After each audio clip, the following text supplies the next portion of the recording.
Yesenia, si tienes alguna dificultad técnica, puedes escribir por el chat que acá se encuentran desde la dirección de Seduba y te pueden apoyar para cualquier inquietud que tengas.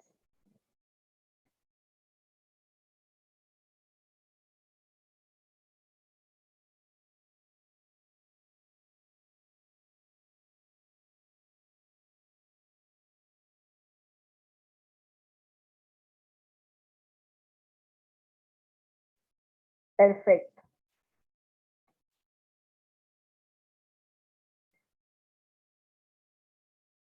Si son 3 minutos, está bien, pero si son más me avisas y pasamos a otro ponente mientras ustedes solucionan.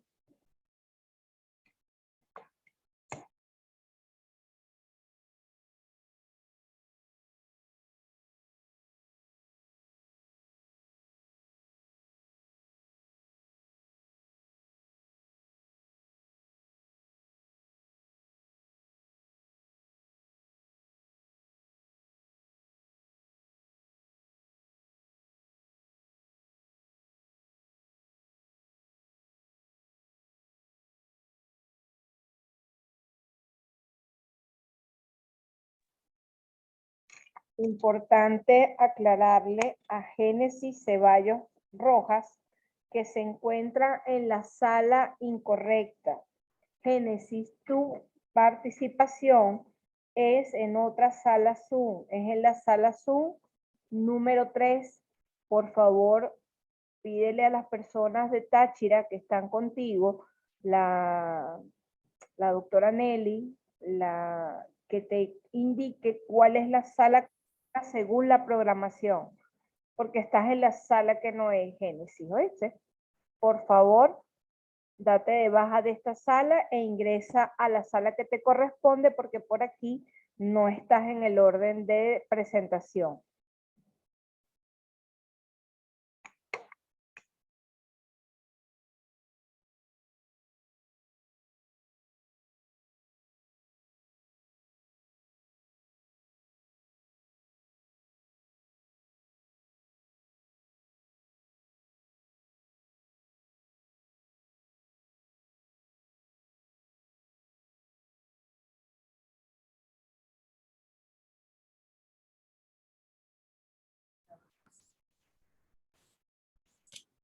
Ahora sí la vemos, Yesenia. Hola, buenas tardes. Buenas tardes, Yesenia, buenas tardes.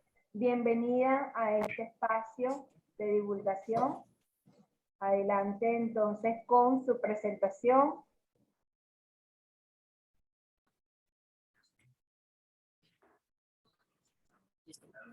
Buenas tardes, mi nombre es Yesenia López, estudiante de Derecho de la Universidad Bicentenaria de Aragua, y en esta tarde vamos a estar conversando sobre sociedad y poder, elementos convergentes en el tráfico ilícito de estupefacientes y sustancias psicotrópicas.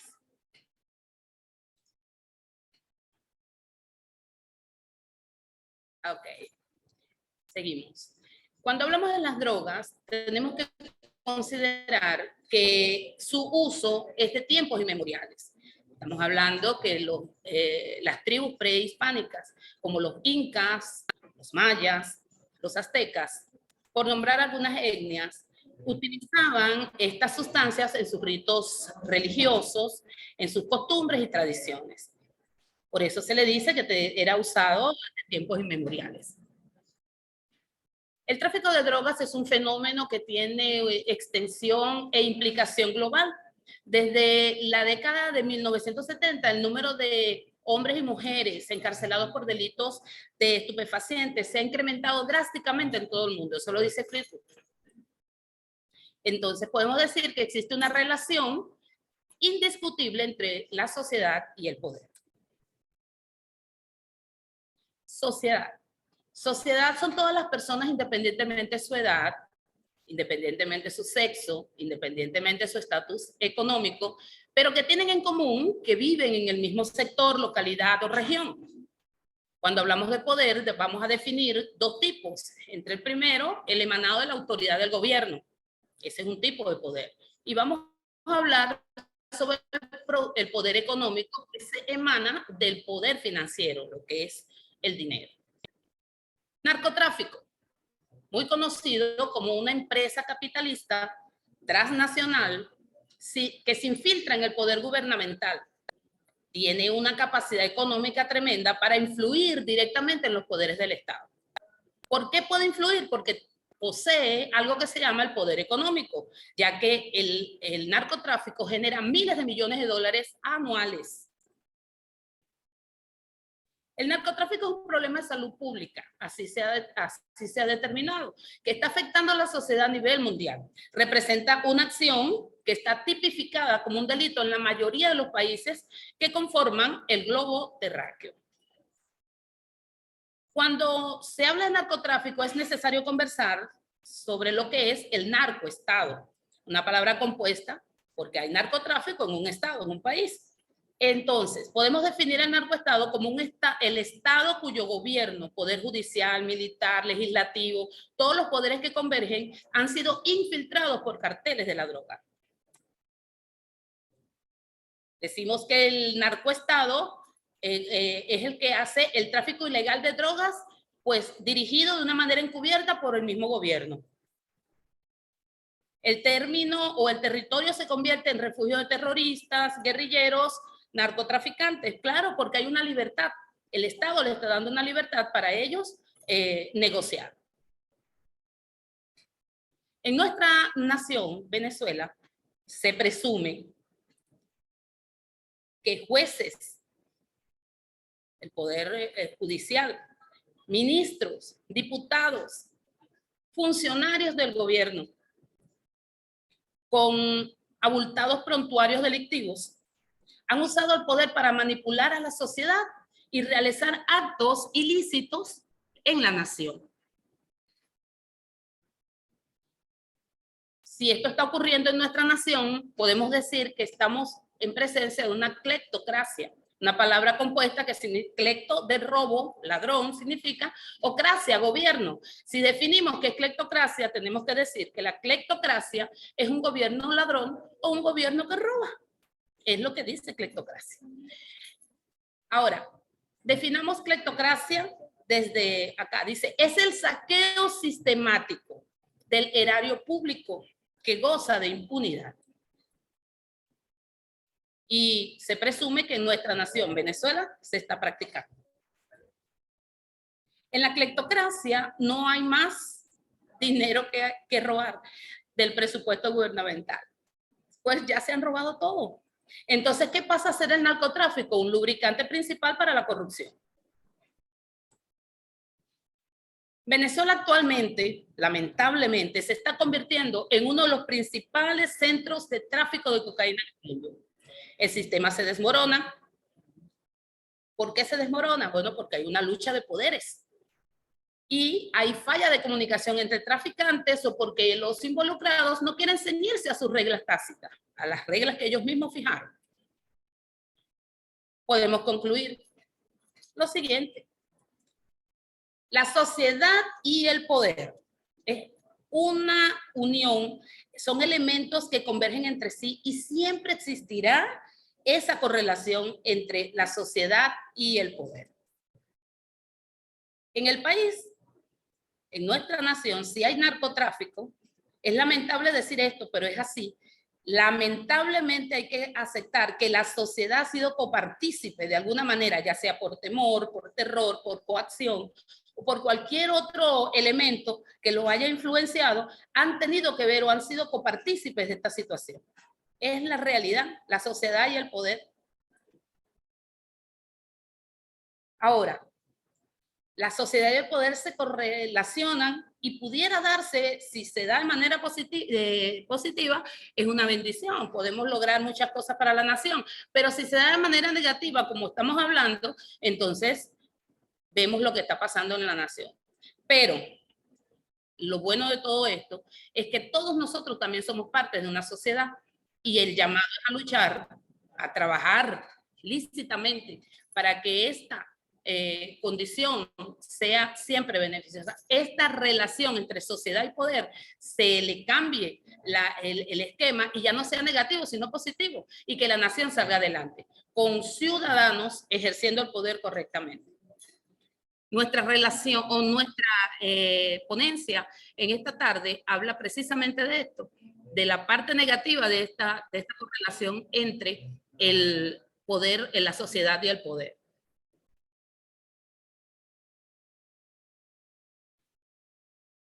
Señores, es tiempo de actuar, es tiempo de unirnos como sociedad y actuar para lograr una mejor nación, donde ya no exista la cleptocracia, donde no haya un narcoestado y donde podamos vivir bien.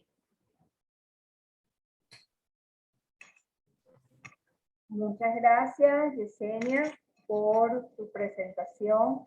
Realmente hay una cantidad de conceptos que mencionaste que yo desconocía, y eso es lo bueno de estos espacios, ¿no? Que terminamos aprendiendo mucho de muchas cosas que quizás no son nuestra disciplina, pero que sí están en nuestro entorno actualmente. Por favor, no te desconectes, porque es posible que hayan preguntas a través del chat, y por esa razón todavía no se han formulado ninguna, pero es posible que las personas las estén formulando en los próximos minutos y tú les respondes por el chat. Así que te invito a no retirarte. Está bien, doctora, aquí estaré. Bueno, muchas gracias por tu participación. Como aquí no tenemos la oportunidad de los aplausos más fuertes, pues yo te aplaudo virtualmente, y pues muchas gracias por tu participación. Vamos en este momento a seguir el orden. Vamos a seguir en el orden que yo tengo acá planificado en la sala. Vamos a permitirle ahora a otro compañero tuyo que se encuentra ahí en Puerto Ordaz, que nos acompaña también a él le corresponde otra sala. Voy a seguir por aquí en el orden. Luego de la participación voy a preguntar nuevamente a ver si tenemos la posibilidad de que se haya incorporado la gente de la Universidad del César. Catherine Soto se encuentra en la sala. Por favor, abrir su micrófono. Catherine Soto, María Amaya y Yesid Ramos. ¿Se encuentra alguno?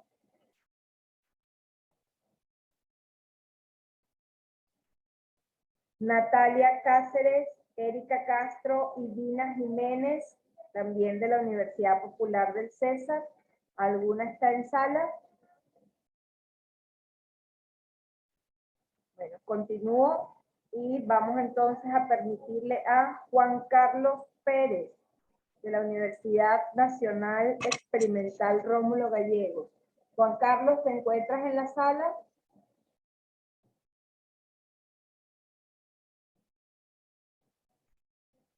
No lo veo. Seguimos entonces. Vamos con Javier Peña Díaz. Él sí se encuentra en la sala. Sí, profesora. Saludos. Acá estoy. Muy bien. Vamos entonces a pedirle al equipo de SEDUBA para presentar adecuadamente a Javier Peña Díaz. Bueno, él es representante de la Universidad Bicentenaria de Aragua. Viene a hablarnos sobre desequilibrios macroeconómicos que condicionan la política cambiaria en Venezuela. Imagínense ustedes. Viene entonces a esta ponencia en el día de hoy.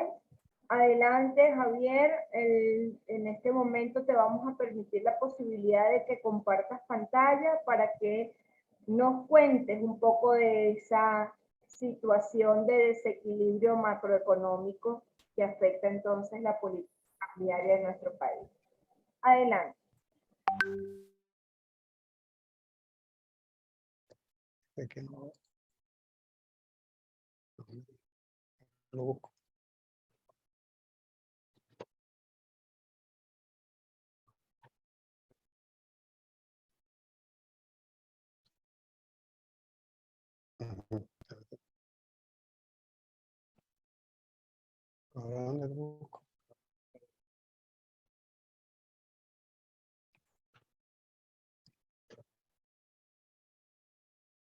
por acá preparado.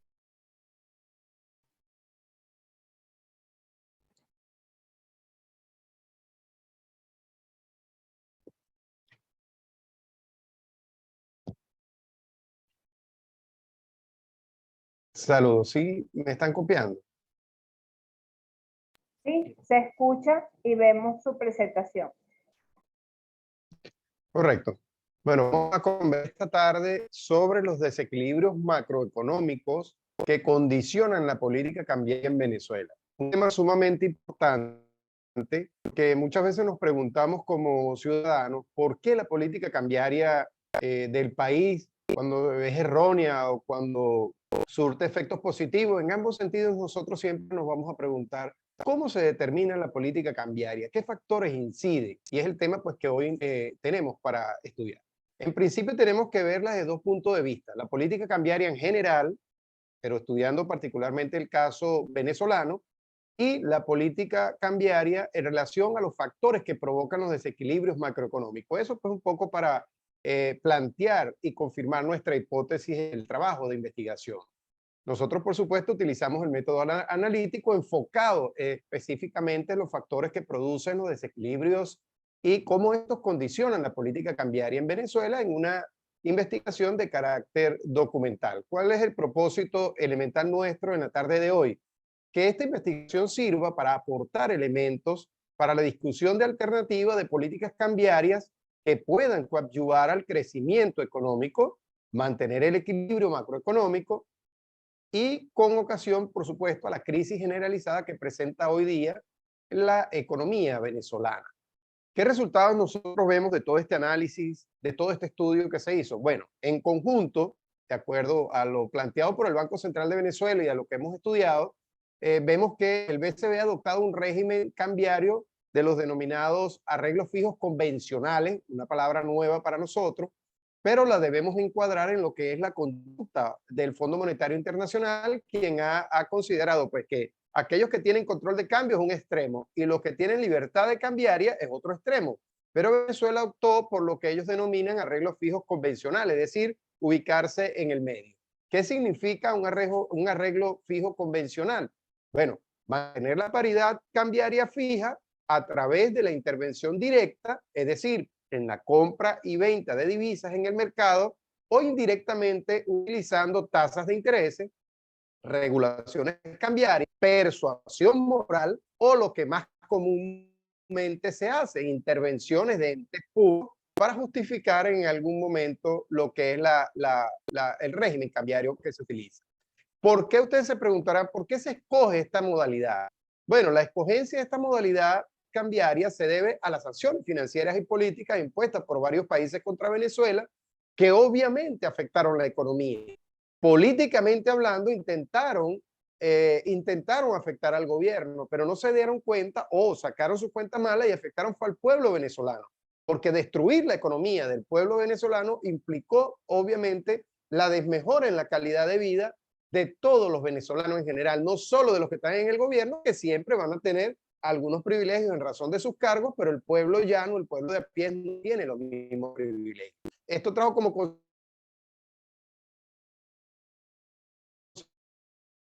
80% de los ingresos petroleros, de los ingresos venezolanos, tienen que ver con la industria petrolera y las exportaciones. Ya no se trata del bajo precio del barril de petróleo, se trata es de que ese 80% de exportaciones que teníamos ya no lo tenemos. Eso afecta directamente la política macroeconómica, convirtiéndose en un factor de desequilibrio. Entonces ya tenemos el primero. La política internacional contra Venezuela y las sanciones es un factor externo que incide directamente en la macroeconomía venezolana y, por supuesto, destruye la economía en algunos sentidos. Entonces, ¿qué se hace en esos casos?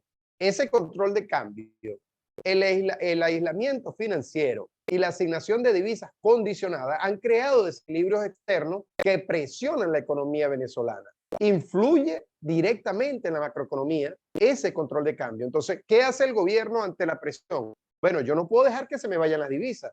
Tampoco puedo permitir que la inflación se coma pues la economía completa. Entonces insta y comienza a articular algunos mecanismos de control presionados por factores externos que influyen en la economía. Es ahí cuando entonces opta por el control cambiario, que quedó desfasado de la realidad, mientras el dólar establecido por el Banco Central se estancó en 10 bolívares, bueno, el paralelo iba por 50. Y luego, eso fue de las reconversiones, y ahora que fuimos a un mercado que fluctúa, bueno, el gobierno opta por la intervención directa, inyección directa de recursos en la economía para parar el aumento del precio del dólar. Ese es uno de los factores también que influye muchísimo. Entonces, ¿qué trae eso como consecuencia? Bueno, la falta de credibilidad internacional del gobierno, el desbalance de los pagos de la deuda externa, las sanciones políticas y económicas, todo eso hace que el gobierno busque alternativas y, por supuesto, propenda a establecer controles cambiarios. Entonces, si usted me pregunta en este momento, ¿existe algún control cambiario óptimo en alguna economía mundial? No lo existe. ¿Por qué? Porque el control cambiario está determinado por la macroeconomía. Es decir, dependiendo de cómo se comporte el gobierno de turno, de acuerdo a su ideología, él va a establecer cuál va a ser su gobierno desde el punto de vista económico, cuáles van a ser sus políticas económicas. Y esas políticas económicas van a definir qué régimen cambiario por qué régimen cambiario va a optar ese gobierno. Entonces, estamos frente a la inexistencia a nivel mundial de un régimen cambiario óptimo. Habrá régimen cambiario flexible, habrá controles cambiarios por una parte y en otro a libertad cambiaria, pero Venezuela en este momento se ubica en el centro.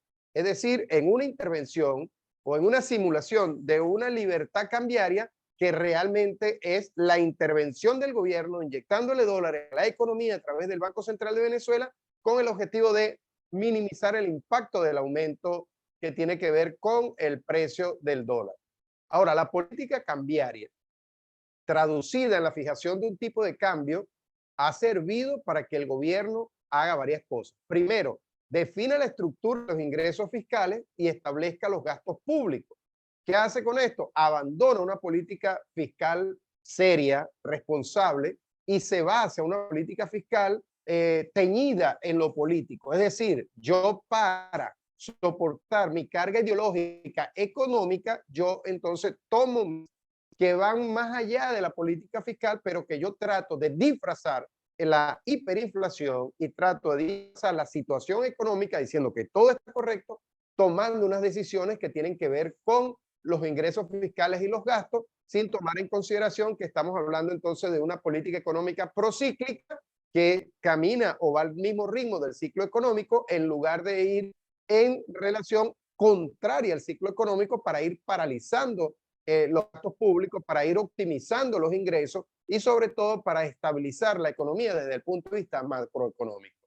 Ahora, ¿qué se debe evitar sobremanera? Bueno, que el dominio de la información, de la cotización de la divisa, no caiga en manos de factores externos. ¿Qué pasa en Venezuela ahorita? Que unas páginas, Dollar Today y cualquiera otra de las páginas que hay en Instagram o en cualquier otra red social, bueno, ellos amanecen hoy con ganas de establecer un monto y lo establecen y todo el comercio, la gran mayoría, un 90%, también es la falta de conciencia, el 90% asume que ese es la tasa del día en lugar de la establecida en el Banco Central de Venezuela.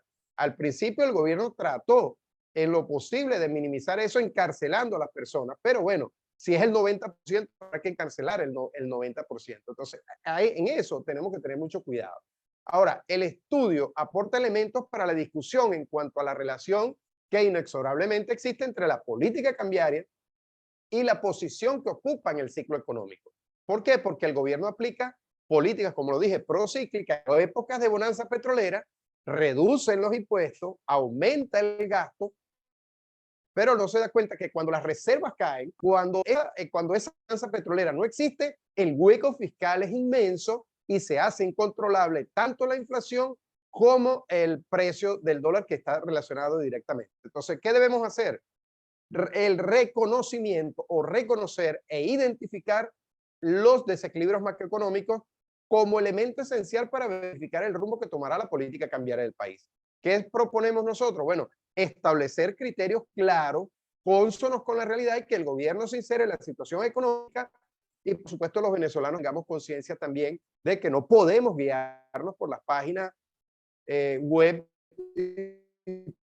por ninguna otra página de red social que establezca un dólar paralelo o un dólar distinto al del Banco Central, porque tendríamos bienes con precios distintos por culpa de la misma cultura de la gente. Yo estuve recientemente en Colombia y allá realmente la gente valora y aprecia su sistema económico y no acepta ninguna tasa que esté al margen de la ley. Eso es lo que tenemos que hacer en Venezuela si queremos avanzar hacia una economía sólida y robusta.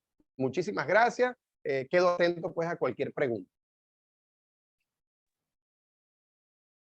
Muchas gracias, Javier. Aunque no nos compartiste la cámara ni un ratico para verte, para saber, para físicamente verte, pero muy interesante tu participación. Evidentemente, da mucho para reflexionar cómo los actores, que en este caso están representados en el Poder Ejecutivo, de alguna manera no han podido llegar a estas reflexiones tan importantes que tienen unos elementos que pueden ser trascendentales a la hora de la toma de decisión, sobre todo considerando pues que seguimos siendo un país petrolero y que realmente nuestros ingresos en su mayoría vienen precisamente desde estas condiciones y cómo eso impacta de una manera tan determinante en los elementos políticos y por supuesto económicos de nuestro país.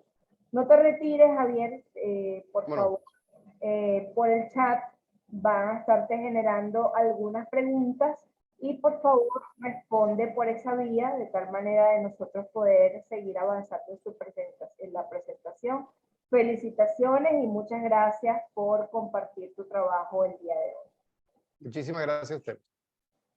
Bien, vamos a permitirle, se incorporó ya, veo por acá por el chat, está Yesid, ella es representante, Yesid Ramos Pérez, María Amaya y Catherine Soto, de la Universidad Popular del César, seccional Aguachica. Yesid, por favor, abre tu micrófono y confírmanos la recepción del audio.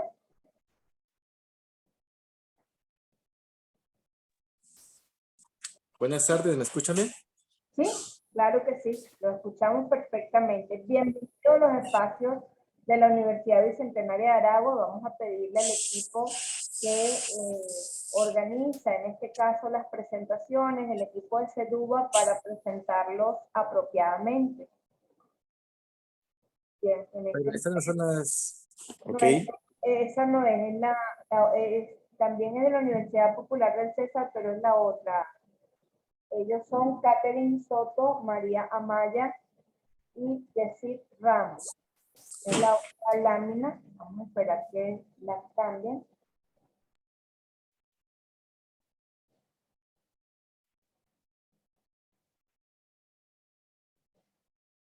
Siguen ingresando personas a la sala. Qué emoción. Listo, aquí está. Ellos son Catherine Isabel Soto Ascaño, María Camila Amaya Vadillo y Yesid Ramos Pérez nos traen la presentación de la factibilidad de una comercializadora de confitería a través de una plataforma virtual.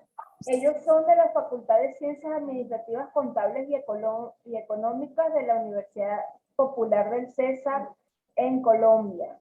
Bienvenidos a este espacio de intercambio de estudiantes iberoamericanos. Adelante, ya pueden compartir pantalla para nosotros disfrutar de sus presentaciones.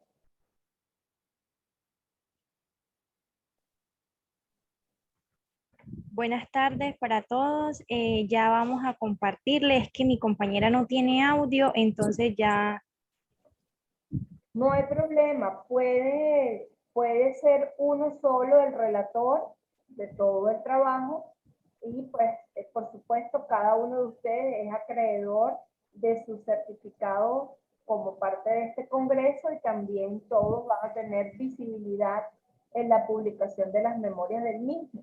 Pero para efectos de la presentación no hay ningún problema que solamente uno de ustedes haga la relatoría. O si la quieren compartir entre dos, como quieran. Listo, sí señora, ya presento. Dale, Camila, porfa. Perfecto, gracias.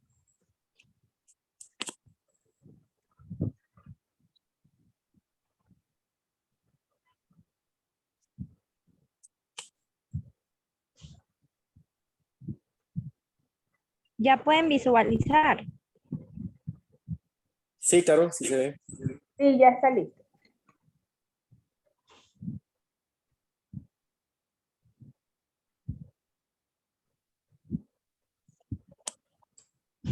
Bueno, buenas tardes para todos. Hoy nuestra ponencia sobre la factibilidad de empresa comercializadora de confitería a través de una plataforma virtual en el municipio de Aguachica, Cesar. Los autores de este proyecto son Caterina Isabel Soto Ascanio, quien les habla María Camila Maya Vadillo, y nuestro compañero profesor Yesid Ramos Pérez. Como introducción, podemos ver que la investigación desarrollada está basada en esta área, en el área del municipio de Aguachica, Cesar, que fue donde se realizó y se miró el área de la confitería para ahí mirar la dificultad apreciada por las empresas al momento de hacer la distribución de esos productos. Aquí en la investigación desarrollada está basada en el área de la confitería. Entonces podemos observar que aquí en Aguachica existen los canales de distribución. También la investigación va encaminada a ese estudio para la creación de esa empresa virtual, que es la necesidad que se tiene. También la oportunidad para que esta empresa virtual se dé a conocer y se posicione en todo el departamento y en el mercado de manera eficiente. También el estudio para la creación de esta empresa comercializadora de confitería a través de esa plataforma virtual. Y también para brindar un servicio más rápido y con gran facilidad. Como objetivo general, tenemos que dar un estudio para la creación de una empresa comercializadora de confitería a través de una plataforma virtual en el municipio de Aguachica. Y los objetivos específicos son elaborar un estudio de mercado para la creación de empresa comercializadora de confitería, diseñar los estudios técnicos, administrativo y financiero para el establecimiento de la empresa. Y como último, presentar las estrategias para comercializar los productos a través de la plataforma virtual. Seguidamente los dejo con mi compañero Yesid. Perfecto, muchas gracias. Dentro de los materiales y métodos que se utilizaron para este tipo de investigación, tenemos que contamos con que es una investigación cuantitativa, porque lo que se busca es obtener unos datos representativos en lo que corresponde para la creación de la empresa o de la plataforma virtual en el área de la confitería. Bajo esas condiciones se diseñó un estudio de mercados en el cual se busca o se buscó analizar las variables relacionadas con el marketing mix, precio, plaza, producto y promoción para la posterior creación de la plataforma de confitería virtual. Se logró en esta investigación un importante avance en el cual se recolectaron datos valiosos que fueron analizados y vinculantes desde el ámbito cualitativo y cuantitativo para poder responder al planteamiento planteado, que es la de creación de la plataforma virtual. Camila, ¿me colaboras, por favor? Gracias. Tenemos que dentro de la discusión que se arroja dentro de esta investigación, tomamos como autora Philip Kotler, siendo uno de los padres importantes del mercadeo, el cual a través de sus 10 mandamientos del marketing, él nos estipula la necesidad de diseñar estrategias de mercado, el cual potencialicen a las empresas a su crecimiento continuo, sin dejar atrás los respectivos análisis o modelos de investigación de mercados para la comercialización de productos y o servicios en el área de influencia. En este caso, el área de influencia donde se trabajó el proyecto es la localidad o el municipio de Aguachica, Cesar. A través de ese estudio de mercado se arrojó los datos importantes de ubicación, datos importantes de el precio del servicio que se va a estipular, la marca, el logo y el eslogan de la empresa comercializadora de confitería. También se desarrollaron estrategias importantes en lo que tiene que ver con una plataforma ágil, una plataforma amigable, mejorar el servicio al cliente y también a través de los ese estudio administrativo se pudo establecer la cantidad de personas a laborar, la cantidad de ubicaciones, de stand para poder hacer también una comercialización adecuada en esta plataforma. ¿Me colaboras, Camila? Listo. ¿Cómo Ya con... para Ok, adelante, por favor, adelante. Ya para concluir, tenemos que las ventas de estas plataformas virtuales se han convertido en una herramienta fundamental en los últimos años porque ha sido muy bien acogida por el usuario, ya que también se implementaron las herramientas didácticas para que ellos puedan navegar en el Internet, encontrar sus necesidades y la comodidad que representa realizar estas compras. También tenemos ese mejoramiento de las plataformas digitales, el cual se avanzó y donde las personas cada día están confiando en estos sitios. Estas oportunidades detectadas llevan a la conclusión de explotar, de esta nueva forma de realizar negocios aquí en nuestro municipio de Aguachica, Cesar, donde en el momento no existe este tipo de prácticas que son novedosas, que el cliente pueda entrar y visualizar qué criteria quiere adquirir. Entonces, esas prácticas novedosas son muy buenas para los clientes. Mostramos nuestras referencias bibliográficas y muchísimas gracias a todos por su atención. Muchísimas gracias a todos por su atención. Muchas gracias a ustedes por su interesante participación. Acá los están observando desde el chat. Un importante grupo de docentes, acá en la UBA les llamamos tutores influencers de la Facultad de Ciencias Administrativas y Sociales, específicamente de la Escuela de Administración y de la Escuela de Contaduría Pública, que estoy muy segura van a sacar mucho provecho de esta participación. Tienen una pregunta por el chat, dice, felicitaciones, ¿plantean enlazar la plataforma con el sistema administrativo de la confitería? Como la formularon rápidamente, si pueden responder por aquí o si no responden por el chat, ustedes me indican. Sí, la plataforma, primero que todo, gracias por la pregunta. La plataforma se articula con todo el proceso administrativo de la empresa, en la cual se pretende dar una agilidad en cuanto a lo que tiene que ver la parte del servicio al cliente en la ubicación y distribución de los productos que se van a comercializar a través de la plataforma. No sé si he sido claro con la pregunta. Doctora Adriana Miranda, por favor, nos confirme por el chat si la respuesta fue satisfactoria para su inquietud. Seguimos entonces en el orden de reiterando el agradecimiento con la Universidad Popular del César y seguimos con la Universidad Popular del César. Ahora sí le corresponde al grupo de Natalia Yalit Cáceres, Erika Castro y Lisa Jiménez. Por favor, el equipo de CEDUBA para hacer la presentación adecuada del grupo correspondiente a la Universidad Popular del César. Muy bien. Presento entonces Natalia Yalit Cáceres González, Erika Paola Castro Montoya, Dina Luz Jiménez Lobo, nos presentan su ponencia sobre la descripción de la biocapacidad de carga de Colombia de acuerdo a la oferta ambiental nacional. Ellos están representando la Facultad de Ciencias Administrativas, Contables y Económicas de la Universidad Popular del César en Colombia. Bienvenidos a este espacio de la Universidad Bicentenaria de Aragua. Un saludo, Dina. ¿Cómo se encuentra? Muy bien, muchas gracias. Muy Bueno, bien. En el uso de... no logro visualizar las plantillas. Puedes compartir la pantalla para que pases tus láminas a tu ritmo. Aquí el equipo te da la posibilidad de compartir pantalla.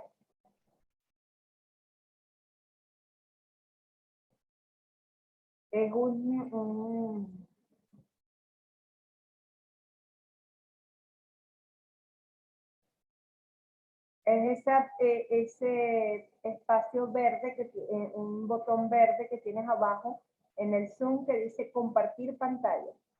Y allí vas a compartir tu presentación.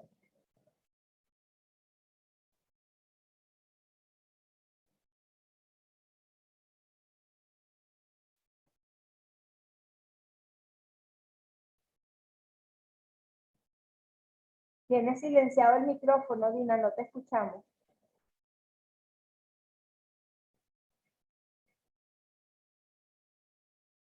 Ina, tu micrófono está en silencio y no te escuchamos.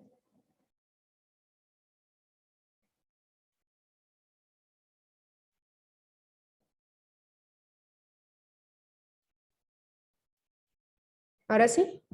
Ahora sí te escuchamos. Es que no sé, creo que es que no me deja presentar.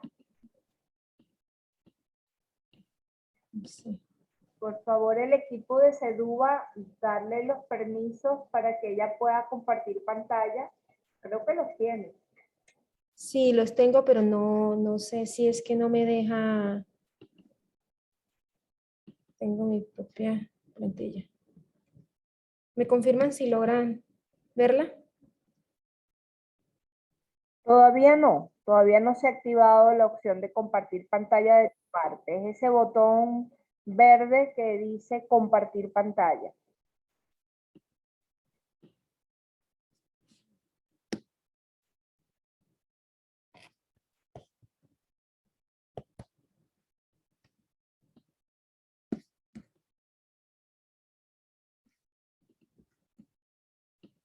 ¿Ahora sí? Ahora sí, perfecto. Ok. Bueno, buenas tardes. El trabajo que hemos realizado, hemos venido realizando desde hace algún tiempo, se enmarca dentro de lo que son los paradigmas de consumo de las generaciones baby boomers, X, millennials y Z, con respecto al impacto ambiental que generan con ese consumo.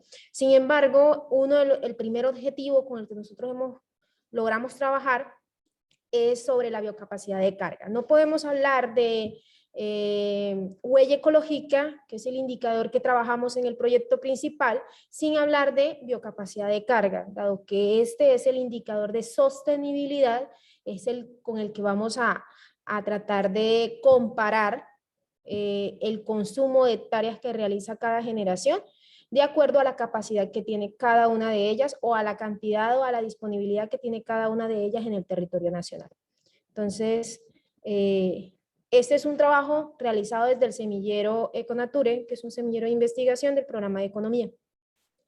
Primero partamos de qué es la biocapacidad de carga. Es un indicador, como ya les mencionaba anteriormente, de insostenibilidad que precisamente se centra en decirnos cuántas hectáreas tenemos en disponibilidad cada persona en un territorio dado durante un periodo dado. Entonces, en Colombia, la sostenibilidad o la biocapacidad de carga está enmarcada en la metodología Corin-Lancover, o por lo menos se trabaja como base la metodología Corin-Lancover versión Colombia. Aquí la definición expuesta por la Secretaría de Estado y Medio Rural y Agua del País Vasco, en donde nos definen la biocapacidad de carga como un indicador capaz de medir la producción biológica de un área, incluyendo todos los ecosistemas que forman dicho territorio, como son bosques, fauna, flora, páramos, cultivos, ríos, mares, así como también las hectáreas que se han degradado. En Colombia, como pueden observar, la biocapacidad de carga tiene una tendencia decreciente. En realidad, todos aquellos países que son subdesarrollados o que tienen economías en expansión, pero que son altamente contaminantes, pues tienden a tener la biocapacidad de carga decreciente, caso contrario con la huella ecológica, que tiende a ser creciente. La biocapacidad de carga en Colombia pues ha ido disminuyendo por lo menos se tiene en registro desde 1900 hasta el 2017 y como podemos ver es una tendencia con una tendencia bastante decreciente, y en la otra podemos visualizar la biocapacidad de carga per cápita, es decir, la cantidad de hectáreas a las que los colombianos tenemos derecho. Entonces, aquí podemos apreciar que en el año 2018 los colombianos teníamos derecho en promedio a 3,44 hectáreas, pero estábamos consumiendo alrededor de 2 hectáreas, es decir, tenemos un superávit en términos de sostenibilidad ambiental. Ahora, es importante hablar de la oferta ambiental porque precisamente de ahí determinamos esa biocapacidad de carga. La oferta ambiental de Colombia, la pueden apreciar en el mapa. Exactamente, nosotros pues somos un país bastante rico en recursos naturales y eso nos da a nosotros, digamos, la oportunidad de regenerarnos. Además que no hemos tenido o no tenemos una economía tan extractiva, sin embargo vamos hacia allá y ese termina siendo el principal problema. Porque si bien ahorita estamos en superávit, esa huella ecológica no necesariamente es de nosotros, sino que son de empresas multinacionales y es ahí donde está el principal problema, porque no somos una economía fuerte, pero sí tenemos una huella ecológica bastante significativa, aun cuando somos un país bastante rico ambientalmente y eso es lo que nos está permitiendo mantener el superávit, así decirlo. En cuanto a los usos de los suelos, aquí viene el principal problema. Si tomamos como base, por ejemplo, Aguachica Cesar, que es el municipio donde nosotros inclusive trabajamos inicialmente en la investigación, en Aguachica tiene alrededor de 87.777 hectáreas. De esas 87.000, el 55% de esas hectáreas tienen coberturas para pasto, es decir, se utilizan para la ganadería, pero solamente tienen una oferta ambiental, o es decir, solamente hay una disponibilidad del suelo para uso pecuario, 3.000 hectáreas, es decir, 3.000 comparadas con más de 50.000 hectáreas, estamos bastante, digamos, tenemos un saldo bastante en rojo. Entonces, el uso del suelo en Colombia es mayoritariamente para el sector agropecuario, en especial el pecuario. Y tenemos una participación para el sector minero energético. En cuanto a los tipos de coberturas por suelo en Colombia, por ejemplo, las áreas de cultivo, es decir, aquellas que se dedican principalmente a cultivo, aquí podemos apreciar que el más significativo es para cereales y para la producción, o hay, digamos, espacios en los que hay extensiones en donde son mosaicos de cultivos, pastos y espacios naturales.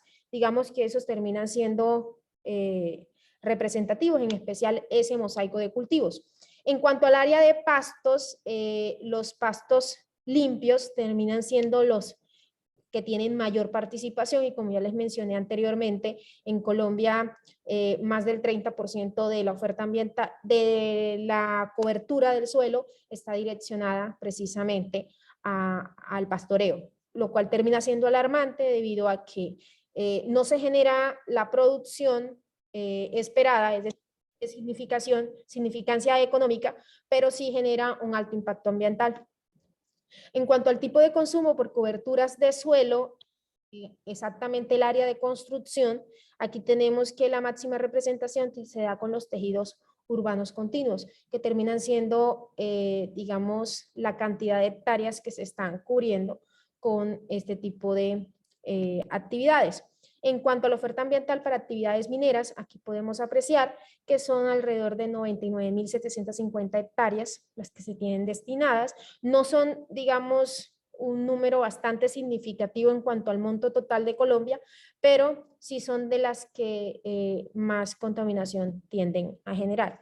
Y en cuanto al tipo de consumo por coberturas en Colombia, específicamente en cuanto a conservación y protección y el forestal, de protección y conservación, tenemos por un lado los bosques densos son los que mayor cobertura tienen y por el lado de conservación y protección hídrica tenemos los ríos.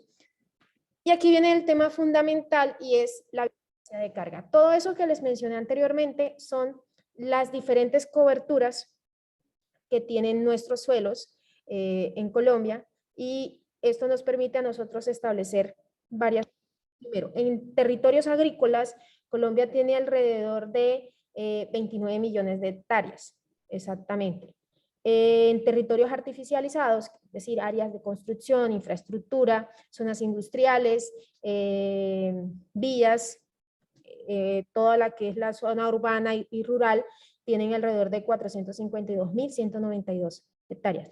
Estas que están aquí y que les no son las coberturas, sino que es la oferta ambiental que tiene Colombia, exactamente.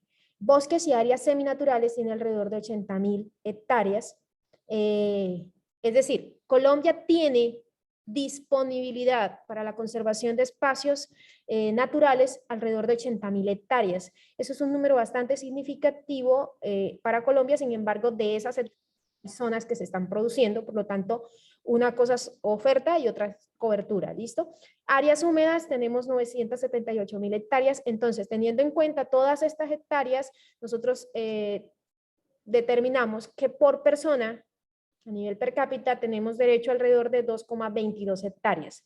Y como hay agregarles un último punto, en Colombia nosotros tenemos una huella ecológica de 2 hectáreas. Y si nosotros nos devolvemos un momentico, aquí al inicio vemos que en 2018 teníamos una biocapacidad de 3,44 y actualmente podríamos decir que tenemos una biocapacidad de 2,22. Teníamos en 2017 una huella ecológica de 2 hectáreas y precisamente estamos en ese trabajo de determinar cuál es la huella actual que tenemos nosotros para comparar y decir, ¿estamos consumiendo más de lo que la naturaleza nos está dando o realmente Colombia tiene la capacidad de generar, digamos, naturalmente más recursos de lo que nosotros estamos consumiendo? Entonces, hasta aquí digamos que es la investigación, es lo que llevamos. Entonces, dentro de las conclusiones, podemos explicar un poco que la biocapacidad de carga nos ha indicado sobre el constante decrecimiento que han tenido el número de hectáreas disponibles para el consumo de la población en Colombia, lo que hace cuestionarnos sobre la eficiencia en la implantación de políticas por parte del gobierno con orientación sostenible. Las políticas del gobierno orientadas, por lo menos de los gobiernos pasados, orientadas al tema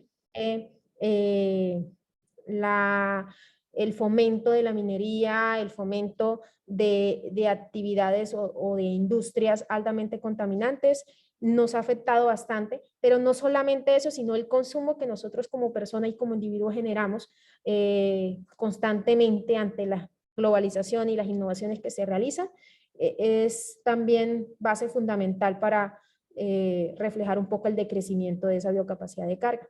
Entonces, aquí tenemos algunas referencias, no sé si tienen algunas preguntas.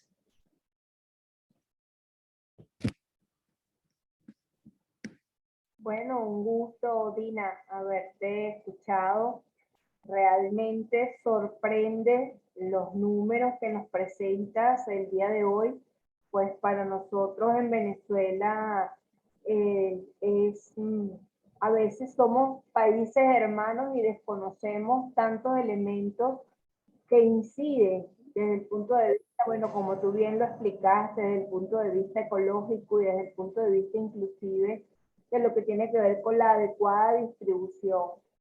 Muchas gracias por tu participación, por dejar tan en alto el nombre de tu universidad, pues lo hiciste muy bien.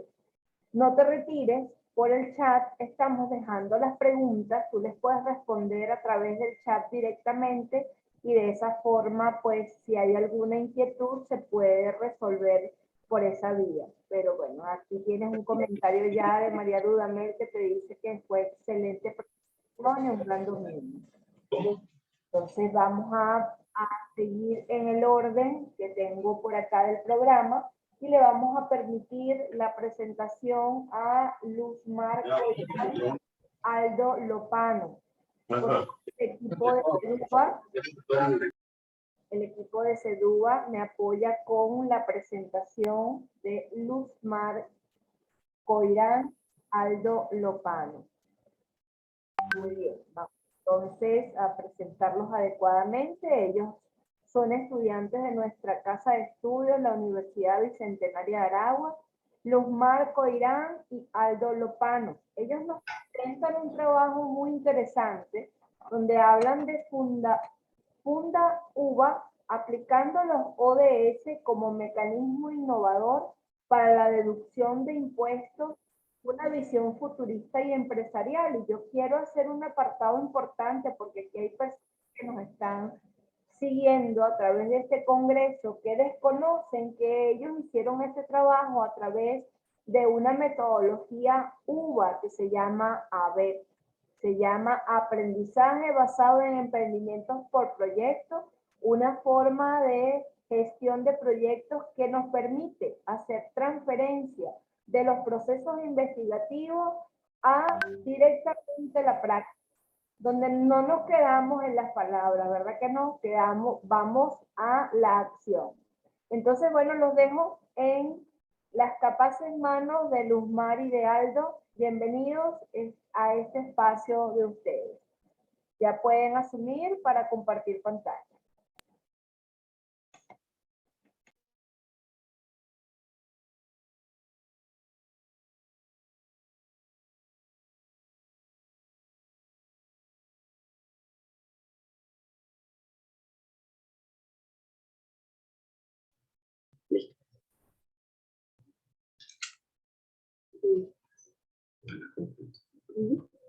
Listo, Ok. Muy buenas tardes, un placer a todos. ¿Alguna vez se han preguntado cómo pueden hacer una diferencia en el mundo? El día de hoy, mi compañera la abogada Luzmar Cuirán y mi persona el licenciado Aldo Lopano les vamos a presentar una oportunidad mostrándoles nuestro proyecto que se titula FundaUBA, aplicando los ODS como mecanismo innovador para la deducción de impuestos, una visión futurista y empresarial. Este proyecto comenzó a ser desarrollado en el año 2020, fecha en la que se determinaron varias de las causas por las que la economía se estaba estancando. Además de la causa macro, que fue la pandemia. Debido a ello, originó un auge de emprendimientos informales.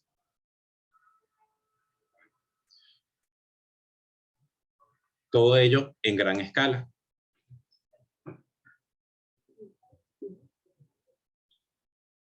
Para el sustento de todas estas familias, llegando a constituir en ese año un incremento del 70 al 80% de las empresas que existían en el país, trayendo consigo paralelamente una fuga de capital en lo que respecta a la recolección de impuestos. Pese a que muchas empresas constituidas legalmente cesaron sus actividades económicas, declarándose en quiebra y formándose nuevos emprendimientos, los cuales no estaban registrados, ni mucho menos declarando sus ingresos.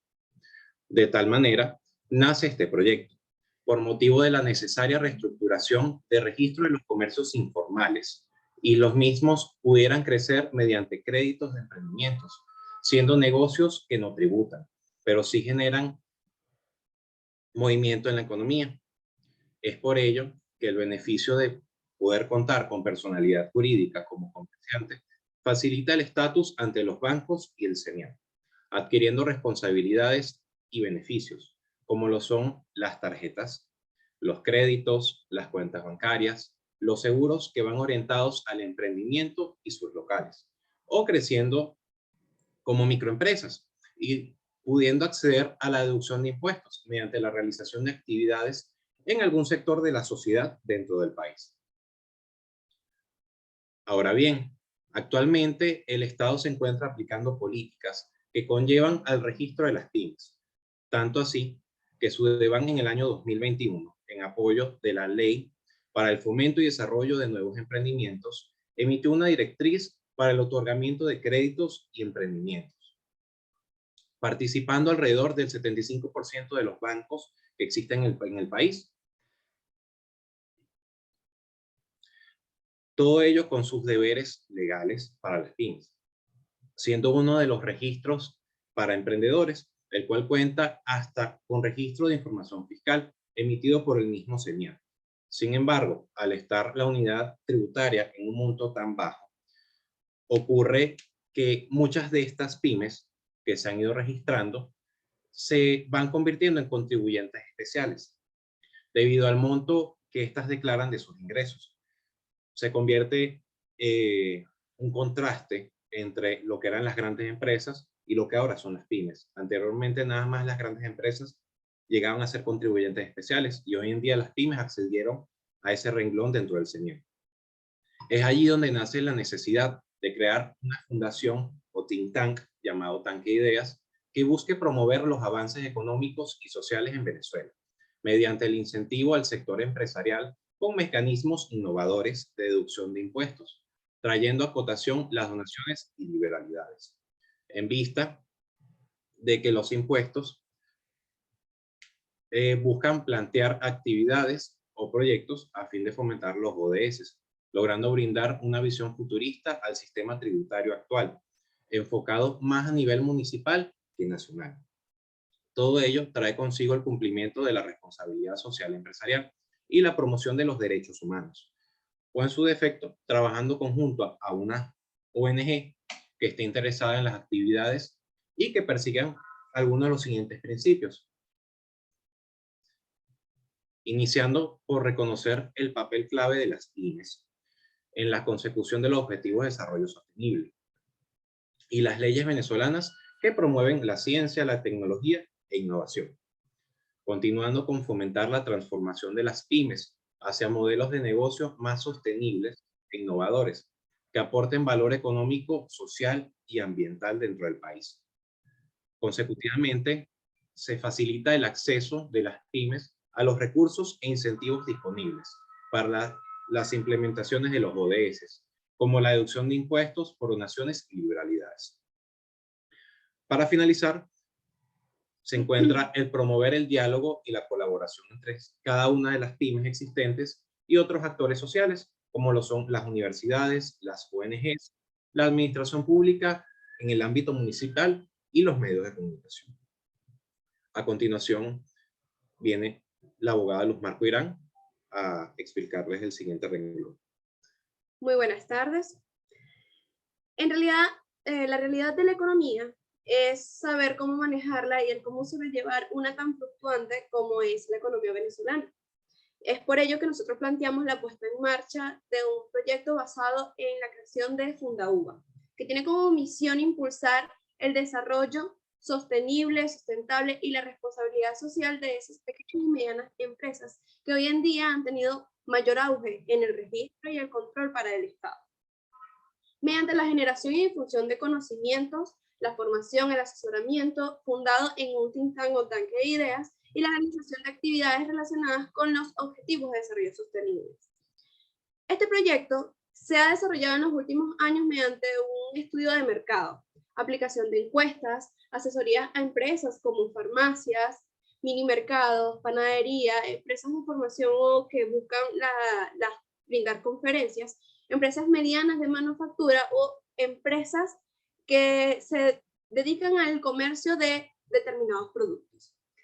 Además, buscamos comparar con grandes empresas para así analizar sus acciones dentro de la economía. Y siendo estas organizaciones que buscan mejorar, buscamos implementar un contraste para que las pymes puedan tener mejoras en su actividad económica, en su inversión, en su capital humano, su capacitación y las actividades benéficas que realizaría la fundación, en las cuales estarían determinadas como el estudio e informes sobre el Estado, los flagelos o problemáticas que deterioran a la sociedad y las tendencias de las pymes en materia de sostenibilidad y responsabilidad social empresarial, así como oportunidades a desafíos que se plantean con los objetivos de desarrollo sostenible para este sector al que estas empresas se desempeñan, como son problemáticas de alimentación, educación, recreación, jornadas de salud, entre otras actividades que se encuentren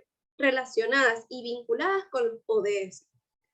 Además de esto, organizaríamos cursos, talleres, seminarios y eventos para fomentar y sensibilizar a las pymes con respecto a los ODS, impulsando así las buenas prácticas de la sostenibilidad y la sustentabilidad a lo largo del tiempo de estas empresas en lo que respecta a la economía venezolana, y que como actualmente ya se encuentran reguladas o controladas para que estas tributen, puedan dirigirse de mejor manera del aporte hacia el Estado realizando actividades benéficas.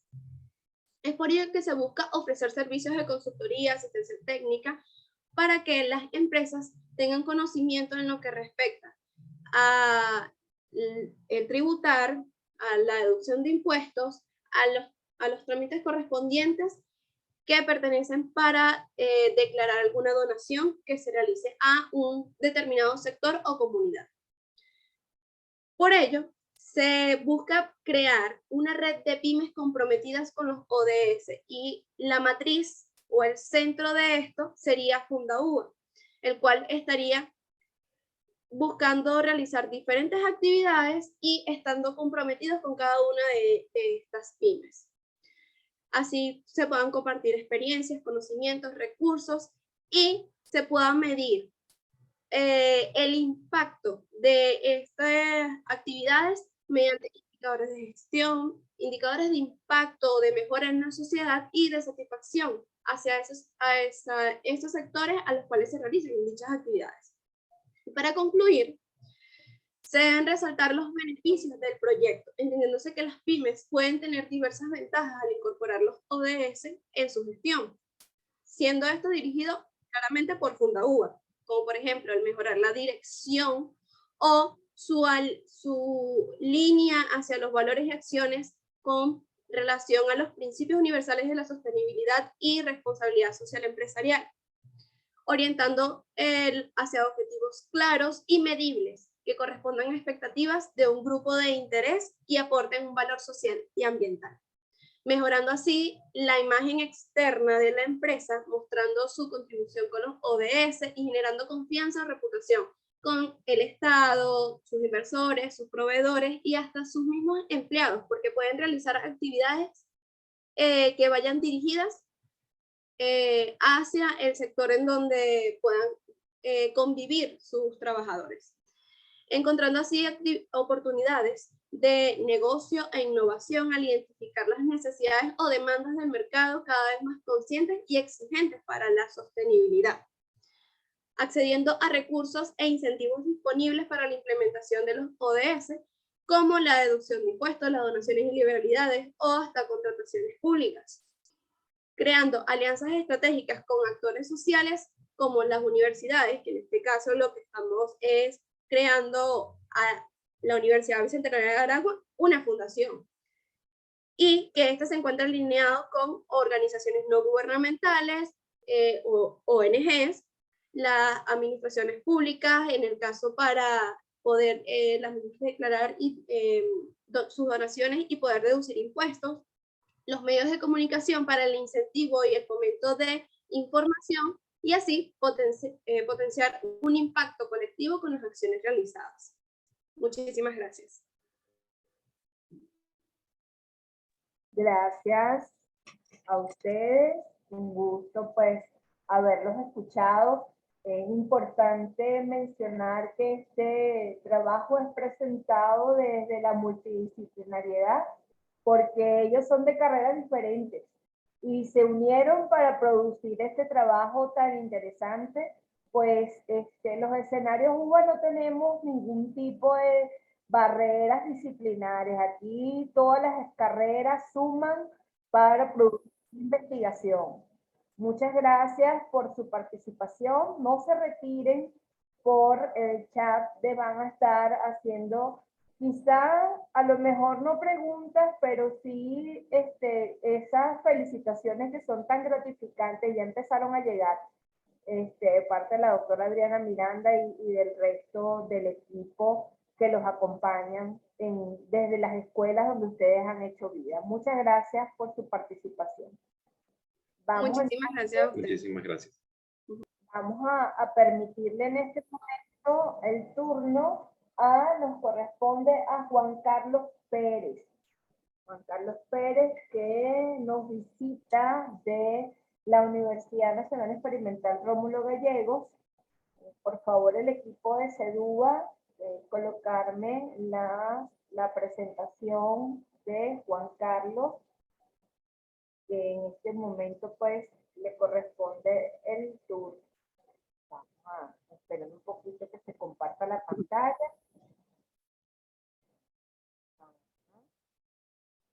Buenas tardes, ¿me escuchan? Sí, lo escuchamos. Ya lo presento para que usted pueda compartir su pantalla. Juan Carlos Pérez, él es estudiante de la especialización de Derecho Administrativo. Él nos presenta su trabajo Economía Circular Sostenible, una estrategia prospectiva con una visión gerencial verde. Nos representa la Universidad Nacional Experimental Rómulo Gallegos. Y pues bienvenido Juan Carlos a esta casa de estudios. para que puedas compartir con nosotros tu investigación. En este momento, pues ya tienes el rol para compartir pantalla, te escuchamos. Vale.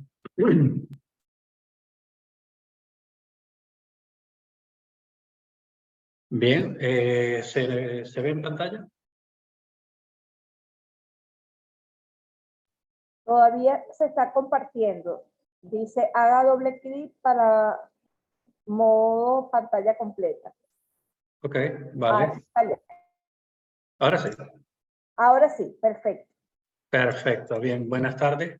Agradecido con la Universidad Bicentenaria de Aragua por la oportunidad en esta tarde de compartir con estos investigadores, por decirlo de alguna manera, y grandes pensadores con respecto a lo que es la gerencia. Bien.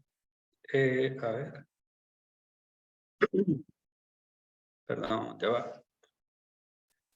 Pequeño. A ver. Ok. Ok. El itinerario en esta disertación va a ser primero una contextualización del problema, una teorización, es decir, buscar qué teorías o desde qué punto de vista se puede hacer una teoría, y también algunos referenciales, ¿verdad? Una pequeña reflexión y al final unas preguntas y respuestas. Bien. ¿Qué es lo que está pasando en este momento? ¿Por qué estamos así? Y es que necesariamente nosotros tenemos que entender que tenemos un planeta al cual estamos explotando, por decirlo de alguna manera, poco amable. ¿Ok? Tenemos un proceso globalizador que comenzó hace muchos años atrás, migraciones, obsolescencia de muchas estructuras sociales, etcétera, etcétera, ¿verdad? Una inestabilidad política, que no solo es Venezuela, es el contexto mundial. Vemos un país que ha cambiado de presidente 3, 4 veces, y adicional a todo eso que está pasando, pues entonces ahora se suma lo que conocemos como el cambio climático.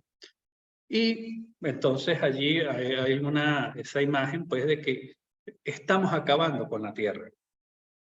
Pero muy sapientemente lo decían quienes me precedían, que habían unos objetivos de desarrollo sustentable enmarcados en una conciencia de preservación y conservación de lo que nos queda de la Tierra.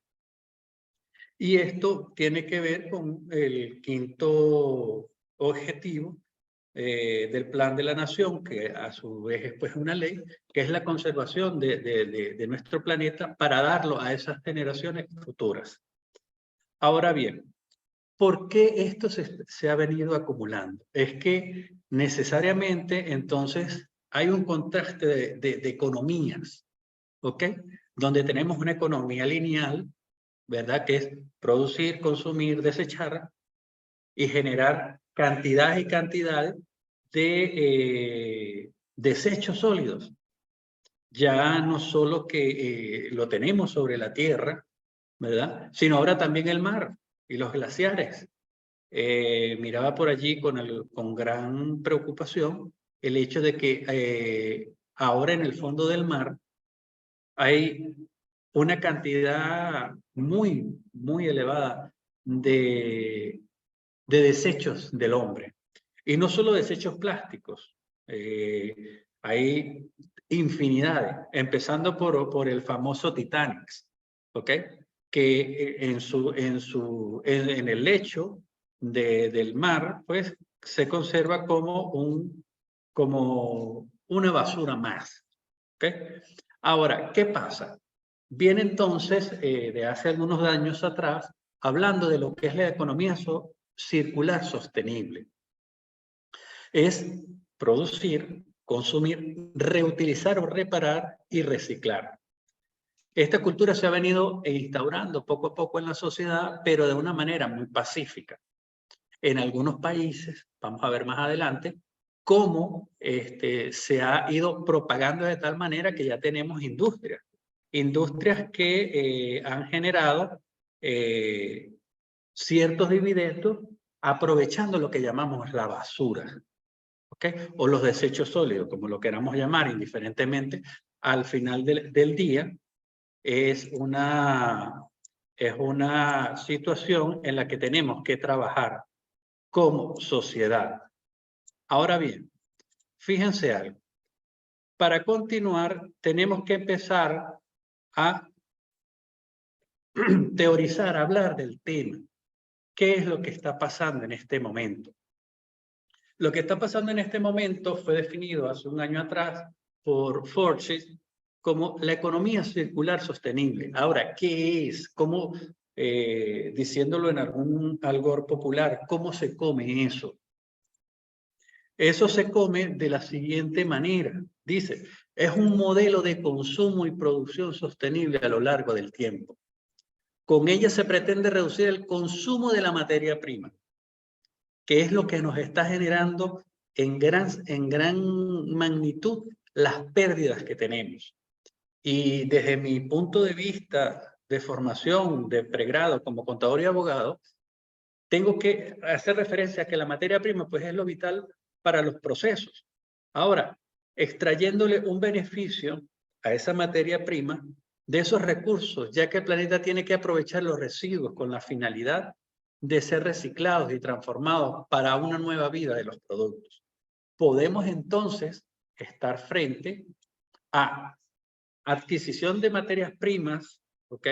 Reciclaje en el tratamiento en el fin de la vida, para rechazar este proceso lineal, que lo veíamos hace rato, producir, trata y termina en desechar. Redefinir los diseños, reducir la producción,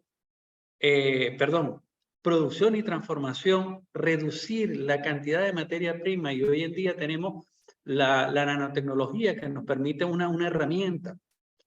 La transporte y la distribución, reutilizarlos. El consumo, utilización, reutilización, reparación.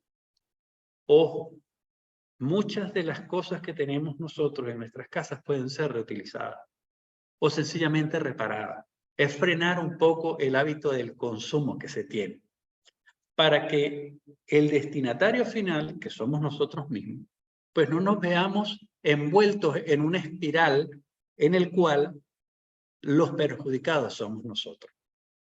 Ahora bien, existen 9, lo que se llaman las 9 R, que es repensar, reutilizar, reparar, restaurar y remanufacturar. Esto tiene que estar en la conciencia social, en el elemento social, en cada proceso formativo que se da en cada una de nuestras universidades. Las soluciones no van a venir de la estratosfera, de Marte, Júpiter, no. Eso va a venir de nuestras universidades, de las ideas, de los trabajos de aplicación, de las tesis de pregrado, de las tesis de posgrado. Allí está el sentido de esta forma. Es reducir, es reponer, es reciclar y recuperar. ¿Cuántos de nuestros ingenieros, cuántos de las investigaciones de pregrado no tienen una connotación tan impresionante con una avanzada de ser tesis de muy buena calidad? Y eso es lo que tenemos que, incluso hasta en el proceso de la socialización del conocimiento, de la sociedad del conocimiento, de la transmisión del conocimiento, tenemos que empezar a repensar. Y a repensar ese conocimiento en esa economía circular sostenible. Ok, avancemos entonces hacia algunos referenciales, algunos países que de una u otra manera están en el top, por decirlo de alguna manera. En primer lugar está Italia, luego le sigue Bélgica, Luxemburgo, Francia, España, Países Bajos y Portugal. Estos países son referenciales en cuanto a la economía circular. Ahora vamos a ver estos pequeños ejemplos que he traído. Tenemos acá las 6 mejores empresas a nivel de economía circular sostenible. Por ejemplo, Wignon hace medidores inteligentes que analizan la basura que se produce con material reciclado. Dayco desarrolla un proceso de teñido que no utiliza agua ni otros productos químicos, solo la tintura. Closety Fox recupera el valor de los viejos cartuchos de las impresoras y plásticos blandos para construir carreteras. Enerken extrae el carbono de la basura y lo convierte en gas para producir biocombustible. Schelling Electric se especializa en la gestión y automatización de la energía mediante el reciclaje. Cambrian Innovation trata las aguas residuales contaminadas, convirtiéndolas en aguas limpias para generar energía limpia. Ahora, algunas aplicaciones de la economía circular sostenible en el mundo. Por ejemplo, las botellas PET se convierten en alfombrillas y salpicadores para coches, parking, el reciclaje. ¿Dónde es eso? En España. La decoración con desechos electrónicos. La construcción sostenible de casas y oficinas. Estos son leves pinceladas de lo que se está haciendo a nivel mundial en este momento. Ahora, vámonos a nuestra América. De primer lugar tenemos a Chile, luego Argentina, luego Perú, luego México, Ecuador y Colombia. Ahora, ¿cuáles son los proyectos que se tienen en este momento aquí en América Latina? En Santiago de Chile, las fachadas solares del edificio, un nuevo clúster. ¿Qué es lo que buscan? Me voy a enfocar un poco hacia los resultados. Reducción de los costos fijos, generar energía, gestión sustentable de los residuos, reducción del CO2, sustentabilidad hídrica. En Buenos Aires, Argentina, proyecto Basura Cero. Un puente de emprendedores que buscan nuevos mercados para los residuos y apertura hacia la manufactura. En Lima, Perú, los parques ecoindustriales del Perú, que buscan la reducción del CO2, que buscan rehabilitación de los espacios públicos. En Ciudad de México, una planta de bioaditivos, programa de certificaciones de edificaciones sustentables que buscan reducción de las emisiones, eficiencia energética, reducción del CO2. En mismo México, los proyectos de las granjas agroproductivas que buscan eficiencia en los recursos agrícolas, eficiencia hídrica, recuperación de los suelos, nuevos mercados orgánicos. Aquí en la vecina Colombia, que busca la plataforma regional de economía circular, una red moda de economía circular. Buscan eficiencia en los recursos industriales. Incluso, un dato curioso, aquí en el estado Zulia, en una fundación que se llama INCITA, están en este momento trabajando con nanotecnología para las aguas residuales, para transformar esas aguas residuales que hemos usado en aguas que se puedan reutilizar. Ahora, vamos acá a esta pequeña reflexión. Nos fue dado un planeta en el que todas las cosas eran perfectas, con el devenir del tiempo, la mujer y el hombre, con el afán voraz de cada día de obtener más cosas, ha olvidado lo básico y lo elemental. No tenemos otro planeta de repuesto. Muchos dirán que ya estamos a punto de conquistar Marte y nos mudamos. Listo, solucionamos el problema.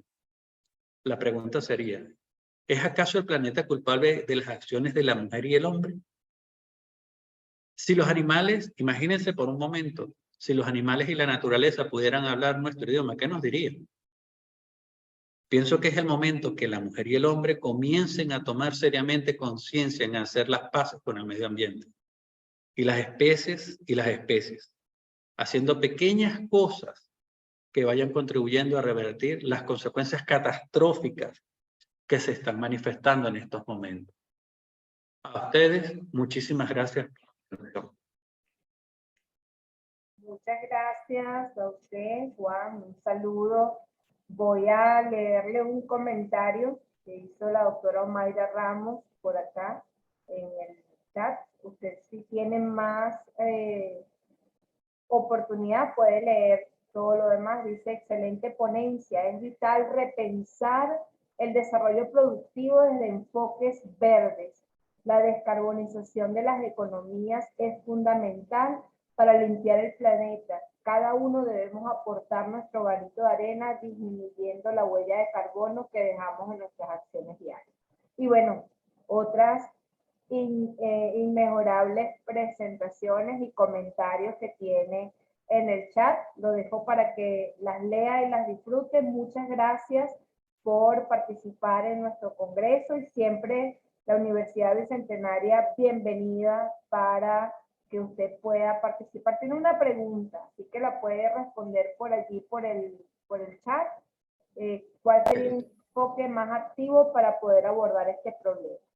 Mientras usted puede responder, yo quiero preguntar, porque no veo conectados a los estudiantes de la Universidad de Matanzas de Cuba. Voy a hacer lectura, no vaya a ser que estén conectados con otro nombre. Denise León. Si me permite. Sí, claro, Sí, lo quiero si me permite.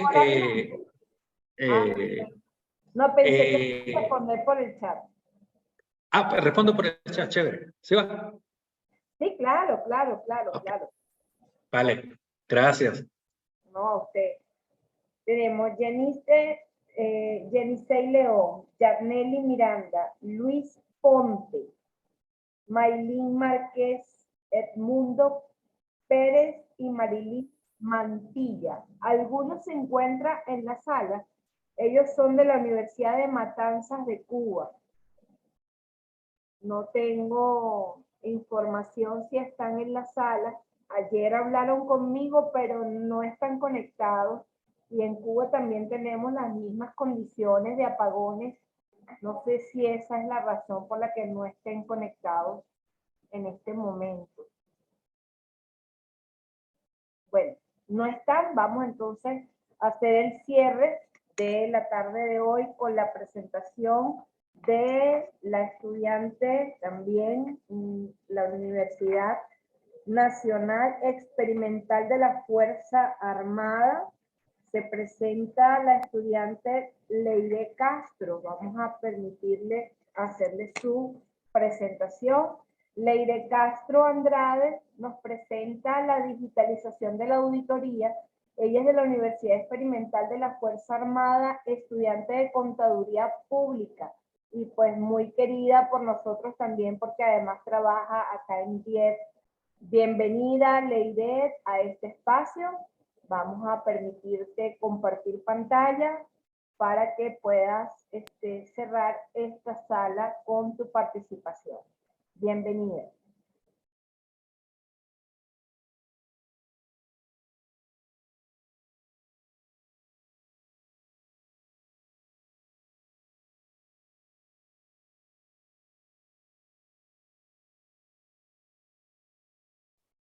¿Tienes silenciado el micrófono?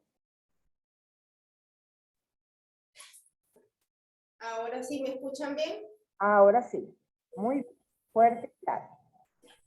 Bueno, gracias por la oportunidad de participar.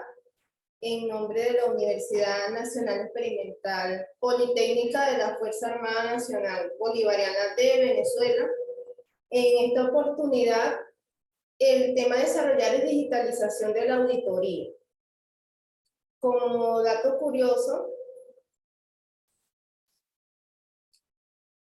me gustaría comentarles lo que se logró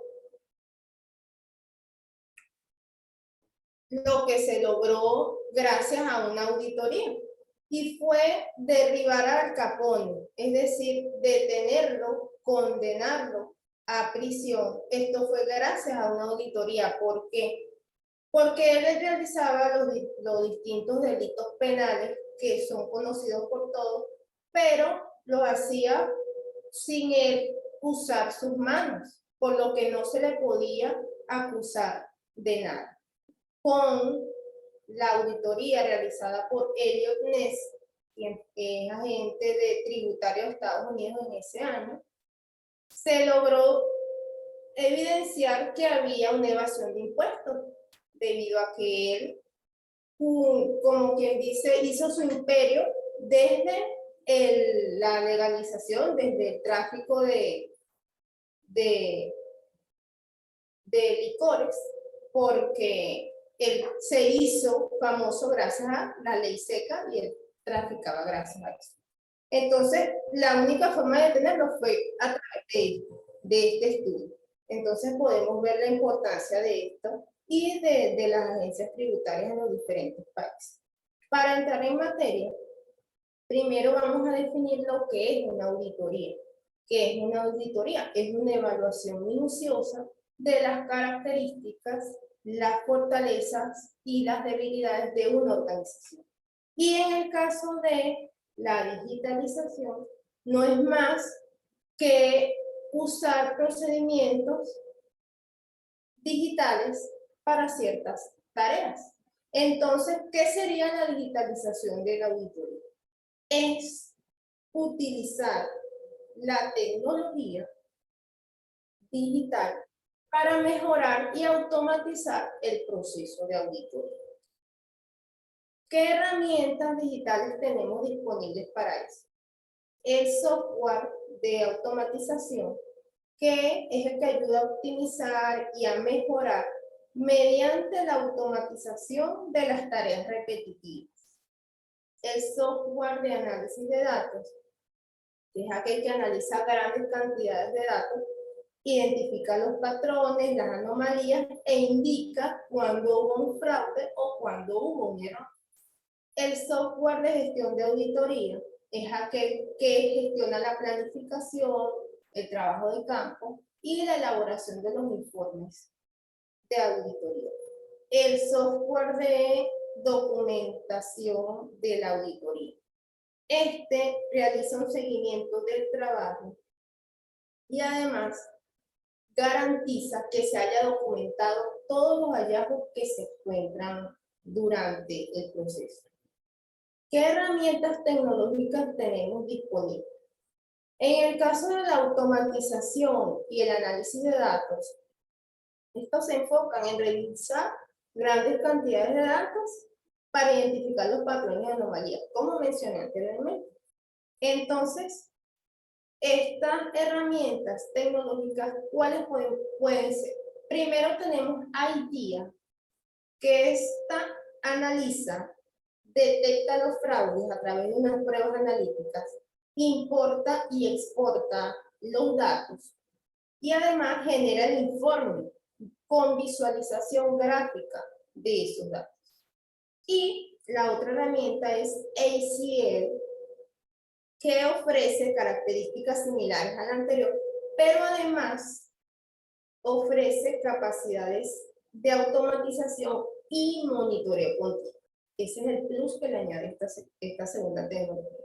En el caso de la gestión de documentos, tenemos que esto se realizará de forma electrónica para facilitar la colaboración y el acceso a los datos.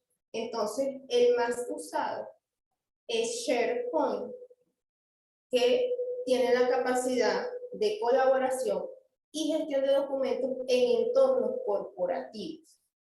En el caso de la inteligencia artificial, sabemos que se está usando en diferentes áreas y no puede quedar por fuera de la auditoría digital. En el caso de inteligencia artificial, analiza las grandes cantidades de datos, genera las conclusiones y las recomendaciones automáticamente. Tenemos dos tecnologías para ello. La primera es MindBridge, que esta analiza grandes cantidades de datos, detecta los patrones y anomalías, como las anteriores, pero esta proporciona las recomendaciones que necesita el auditor para hacerlo de una forma más efectiva. O sea, recomienda para mejorar la eficiencia en la auditoría. Y la otra tecnología se llama AuditBoard, que esta automatiza los procesos, analiza los datos y además proporciona los informes personalizados. La otra tecnología que tenemos es en cuanto a la seguridad de la información. ¿Por qué? Porque necesitamos proteger los datos y el sistema de la organización contra accesos no autorizados, garantizando la privacidad y la integridad de estos. Tenemos dos tecnologías en esta área, IDS o IPS, que es el sistema de detección y prevención de intrusiones. Y además tenemos SIM, que es el sistema de gestión de información y eventos de seguridad. ¿Qué ventajas nos ofrece la digitalización de la auditoría? Primero, nos ofrece mayor eficiencia. ¿Por qué? Porque automatiza una gran cantidad de tareas manuales, reduciendo el riesgo humano y además permitiendo enfocarse en otras áreas, como cuál. La primera es la evaluación de riesgo. ¿Por qué? Porque hay que identificar los riesgos y para poder diseñar los procedimientos de abordaje. En la segunda es la revisión de transacciones significativas. Esto está relacionado con analizar y revisar que los registros son correctos, que las políticas contables de la organización están enmarcadas en los principios contables generalmente aceptados. Y la tercera es análisis de cuentas contables. Porque nos buscamos una cuenta contable y podemos revisarla detalladamente dentro de los estados financieros. Esto permite evaluar la salud financiera y además tomar decisiones informadas. La otra ventaja es el acceso a mayor cantidad de datos. Como les he dicho, permite obtener una información actualizada y analizar datos en tiempo real. ¿Cómo cuáles son estos datos? Tenemos lo que es el sistema y las aplicaciones que usa la organización. Tenemos lo que es la actividad de los usuarios.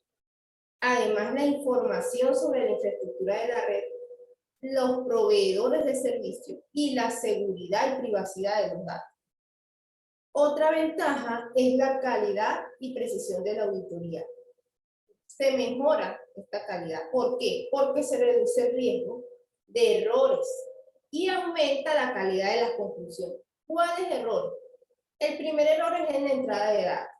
¿Por qué? Porque obviamente se minimiza la necesidad de la entrada de datos manual. Todo está en el sistema. Segundo, errores en cálculo. ¿Por qué? Porque se automatizan los cálculos, lógicamente. En el muestreo se amplía la cantidad de datos para ser analizados, reduciendo el error en esto. Y el error en interpretación, porque proporciona una visualización más clara y detallada de los datos. Entonces la interpretación puede hacerse todavía más clara. La otra ventaja está relacionada con el ahorro de costos. ¿Por qué? Porque se reducen los costos de impresión y de almacenamiento. Todo está en ese sistema. Y hay mayor seguridad. Todos los datos se almacenan en unos servidores seguros, protegidos por contraseña. Este proceso de auditoría hace un cambio en relación a la auditoría tradicional.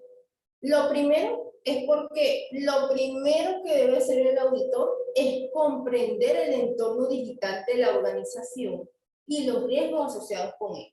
Eso es lo primero que debe conocer el auditor. Segundo, identifica los controles claves para mitigar los riesgos y determinar si están operando de manera efectiva. Y en la tercera es evaluar el marco de gobierno de las tecnologías de información de esa organización y así ver o diseñar de manera efectiva para gestionar estos riesgos digitales. ¿Qué otra cosa cambia? Este punto, el rol del auditor, porque obviamente el auditor debe ser una persona más analítica, más estratégica, debe desarrollar habilidades en cuanto a especialidades y debe tener un enfoque personalizado para abordar los riesgos y los desafíos que son únicos del entorno digital de la organización que va a evaluar. Esto además está asociado con otras características. Primero, debe comprender sobre los sistemas y las tecnologías dentro de las tecnologías de información de la organización. Segundo, debe estar familiarizado con las herramientas y las técnicas de análisis de datos. Tercero, debe conocer los riesgos y los controles de ciberseguridad. Cuarto, debe mantenerse al día con las tecnologías emergentes y las tendencias digitales que pueden afectar a sus clientes. En conclusión, el auditor que hace una auditoría en forma digital debe combinar lo que es el proceso de auditoría tradicional con los procedimientos de las auditorías digitales especializadas. Para concluir, les dejo un pensamiento de Steve Jobs, el cofundador y presidente de Apple, que dice: la tecnología no es nada, lo importante es que tengas fe en la gente, que sean básicamente buenas e inteligentes, y si les dan las herramientas harán cosas maravillosas con ellas. Muchas gracias por su atención. Por acá estaré al pendiente si tienen alguna duda.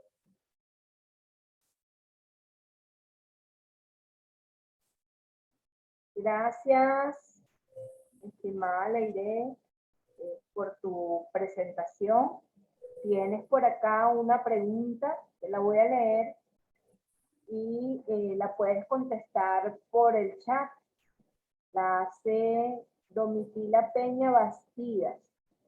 Con el auge de la inteligencia artificial, muchos estudios han visionado la posibilidad de desaparición técnica de algunos oficios y o profesiones. ¿Será el trabajo de auditores uno de ellos? Bueno, bien interesante. Y nada más y nada menos, la decano te pregunta, ¿el trabajo del auditor cómo se ve influenciado con la digitalización y el uso de la inteligencia artificial? Entonces, bueno, tienes por allí para que respondas estas dos preguntas, ratificándote el agradecimiento por tu participación y pues por representar tan dignamente a tu universidad en estos espacios de la Universidad Bicentenaria de Aragua. Vamos a permitir en este momento hacer el último llamado al grupo de la Universidad de Matanzas de Cuba, a ver si alguno, porque hay alguien que está identificado como usuario de Zoom y no sé si es posible que sea alguno de ellos. Por favor, abrir micrófono si hay alguien de la Universidad de Matanzas de Cuba.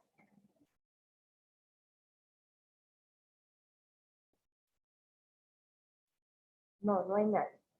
Entonces, vamos a pedirle por favor al equipo de CEDUBA que nos comparta las palabras de cierre que nuestro doctor Piñate preparó, vicerrector académico de la Universidad Bicentenaria de Aragua, preparó para todas las personas que nos acompañaron en esta tarde de hoy. Él se encargará entonces de hacer el cierre por el día de hoy para reconectarnos el día de mañana. Por favor, el equipo de CEDUBA, cuando pueda, por favor, compartir el video con las palabras de cierre y muchas gracias a todos por conectarse.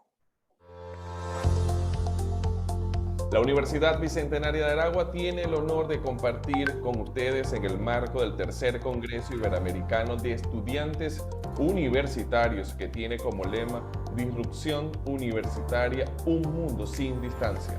En este sentido, hemos vivenciado la divulgación de experiencias desde diferentes áreas temáticas, desde lo que es transformación digital empresarial, comunicación digital, inteligencia artificial aplicada, ingeniería y sociedad, energía y transformación, realidad virtual en los procesos psicoterapéuticos, derecho comparado, redes de emprendedores, economía circular sostenible, configuradas por vivencias entrelazadas en redes universitarias determinadas por los intereses comunes y diferenciados de los actores sociales como referentes en el contexto nacional e internacional.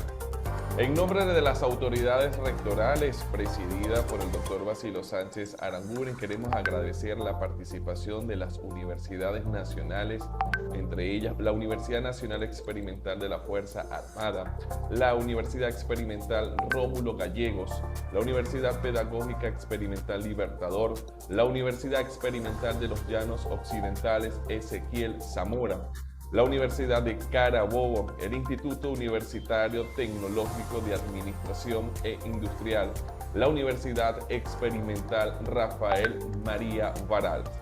De igual manera, queremos darles las gracias a la presencia de las universidades internacionales que a continuación se mencionan.